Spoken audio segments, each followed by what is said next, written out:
Olá, eu sou Francisco Lima. Eu vou apresentar para vocês o artigo Culpa e Autocomiseração no Caderno de Memórias Coloniais de Isabela Figueiredo, o papel da subjetividade na construção de uma narrativa histórica.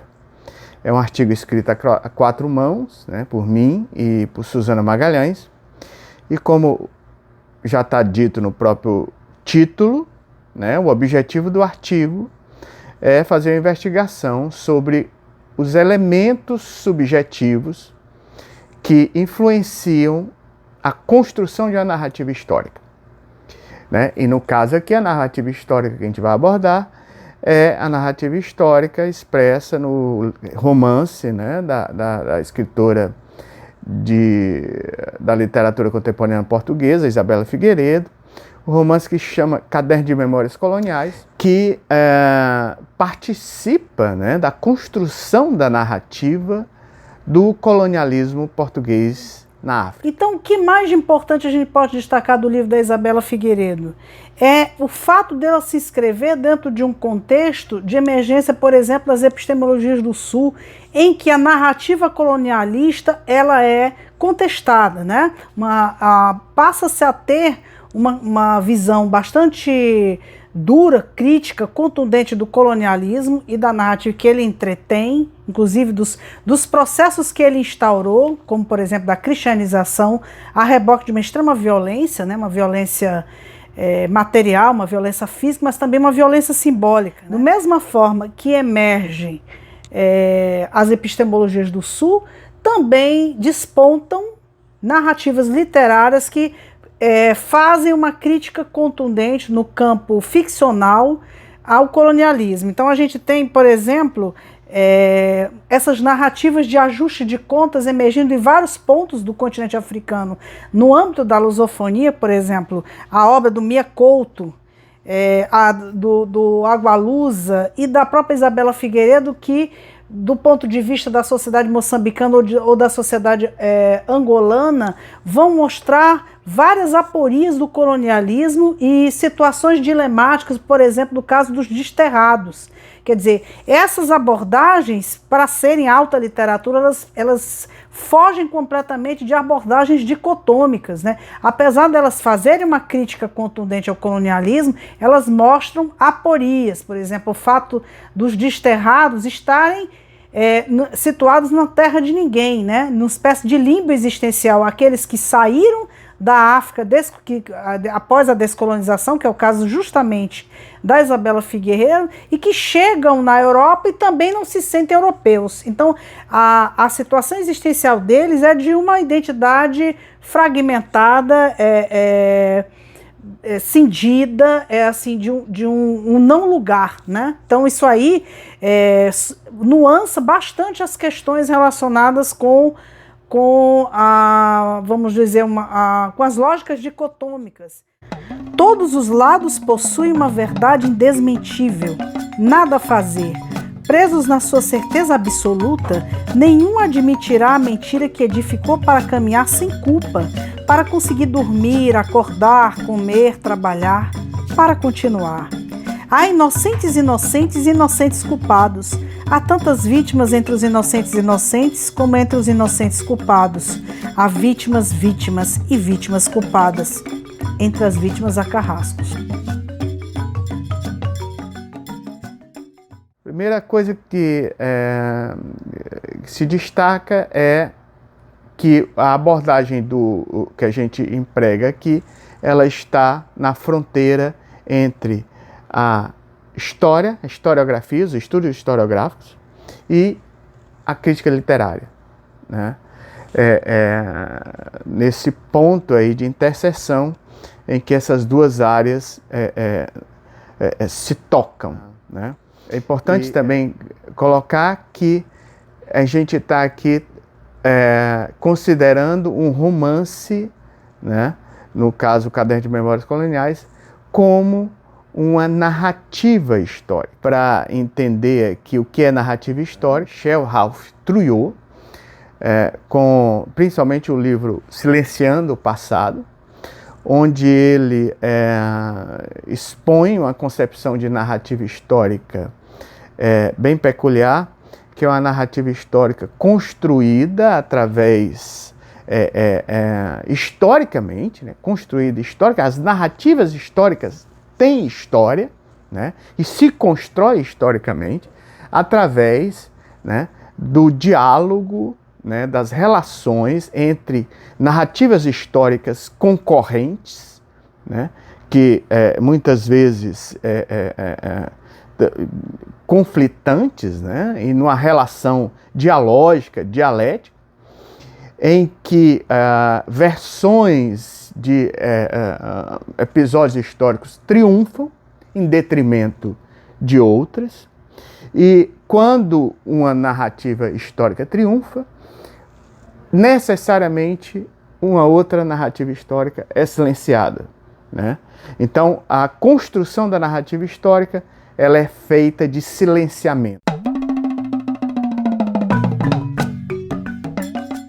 E ela tinha uma relação conflituosa com essa, digamos assim, esse grupo social no qual ela foi arremessada, né? Ela tentava relativizar a versão que os retornados davam da experiência colonial, né?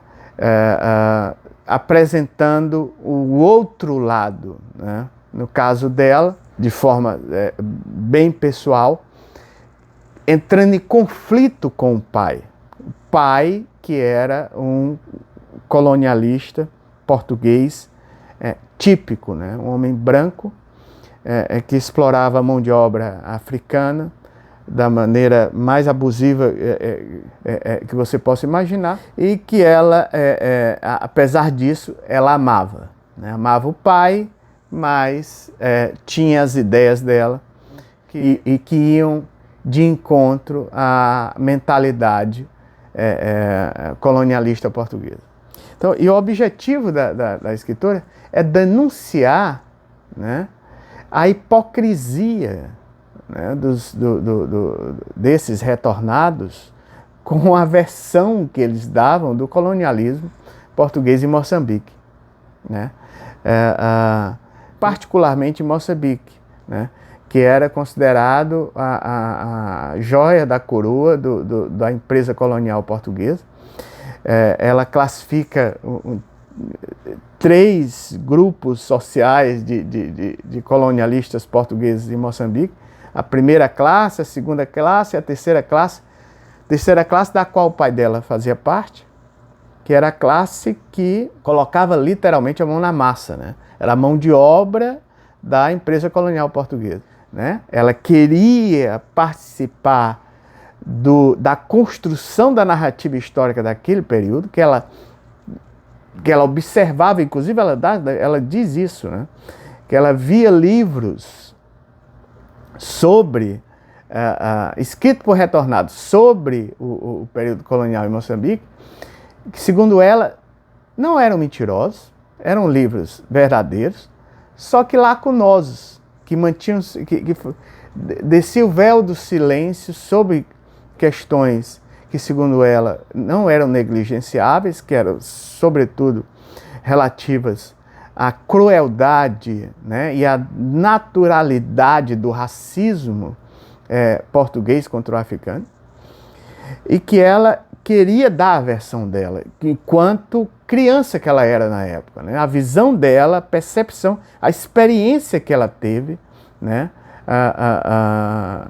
desses episódios, né, durante o tempo que ela viveu em Moçambique. De certa forma, o Caderno de Memórias Coloniais da Isabela Figueiredo é uma contra-narrativa histórica, né, do período colonial português em Moçambique, né? Na medida em que ela expõe as vivências do colonialismo na esfera do cotidiano, né? Na verdade, o que Isabela expõe ali no romance, o que você vê nas páginas do romance, é o cotidiano, né, do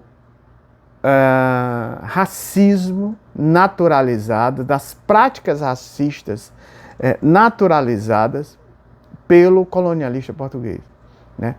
Muitas vezes ela, inclusive de forma irônica, coloca o colonialista português como um racista preconceituoso, espontâneo. Ele praticava aquelas ações condenáveis de forma tão natural que ele sequer se dava conta do quanto aquelas práticas eram condenáveis, né? E, de certa forma, o romance dela tem uma missão educativa, né?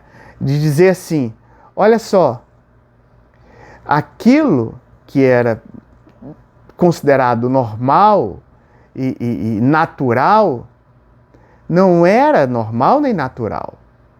Eram práticas condenáveis. E é isso, é assim que ela quer que o romance dela seja percebido. É assim que ela quer que entrar no debate, né, da narrativa histórica, da construção da narrativa histórica do colonialismo português.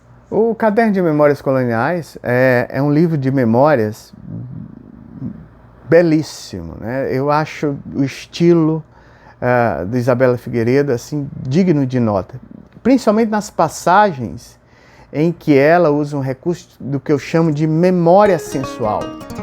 Era a África, inflamante, sensual e livre. Sentia-a crescer por debaixo dos pés. Tremia, um coração inchado. Era vermelha. Cheirava a terra molhada e terra mexida e terra queimada e cheirava sempre.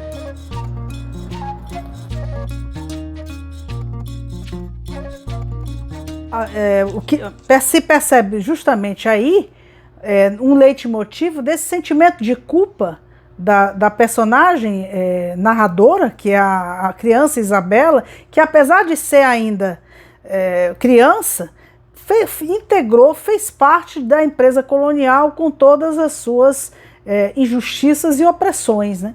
Então esse sentimento permeia a obra, marca a construção da memória feita pela adulta Isabela no Caderno de Memórias Coloniais. Um outro elemento subjetivo, ao lado da culpa, né, e da busca pelo perdão, que moveu Isabela Figueiredo no romance do Caderno de Memórias Coloniais, é a autopiedade, a autocomiseração.